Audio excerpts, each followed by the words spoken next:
Army chief کا L O سی کے رکھ چکری سیکٹر کا دورہ۔ آرمی چیف نے ایل او سی رکھ چکری سیکٹر پر جوانوں سے ملاقات کی۔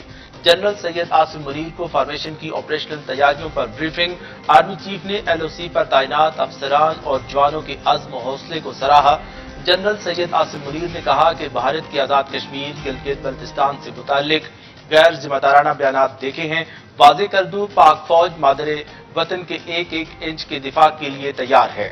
دشمن نے کبھی ہم پر جنگ مسلط کی تو بھرپور جواب دیا جائے گا۔ کسی بھی غلط فہمی کا نتیجہ غلط مہم جوئی کا باعث بنتا ہے۔ قوم کی حمایت سے پاک فوج پوری طاقت سے جواب دے گی۔ بھارت کبھی اپنے مذموم عزائم حاصل نہیں کر سکے گا۔ دنیا کو UN قراردادوں کے مطابق کشمیریوں سے کیا وعدہ پورا کرنا چاہیے۔ شمالی وزیرستان کے علاقے شیوا میں دہشت گردوں اور سیکیورٹی فورسز میں فائرنگ کا تبادلہ۔ دہشت گرد کمانڈر محمد نور ہلاک، اسلحہ اور گولہ بارود برآمد۔ ہلاک دہشت گرد CTD کو متعدد مقدمات میں مطلوب تھا۔ ISPR۔ پاک گروپ آف نیوز پیپرز کے chief editor senior anchor person S کے نیازی کی گورنر خیبر پختونخوا حاجی غلام سے ملاقات۔ ایس کے نیازی نے گورنر خیبر پختونخوا کو عہدہ سنبھالنے پر مبارکباد دی۔ ملاقات میں ملک کی موجودہ سیاسی صورتحال پر تفصیلی گفتگو۔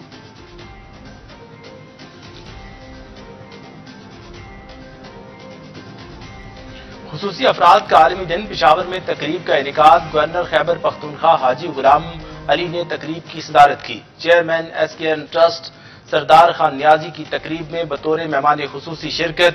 ایس کے نیازی کا خصوصی افراد کے لیے SKN ٹرسٹ کی جانب سے 50 ویل چیئرز اور 10 کمپیوٹرز دینے کا اعلان۔ گورنر خیبر پختونخوا حاجی غلام علی کے ایس کے نیازی کے شکر گزار ہیں۔ کہا سردار خان نیازی کی سماجی خدمات قابل تحسین۔ گورنر خیبر پختونخوا غلام علی نے ایس کے نیازی کو روایتی ٹوپی اور شال پہنائی۔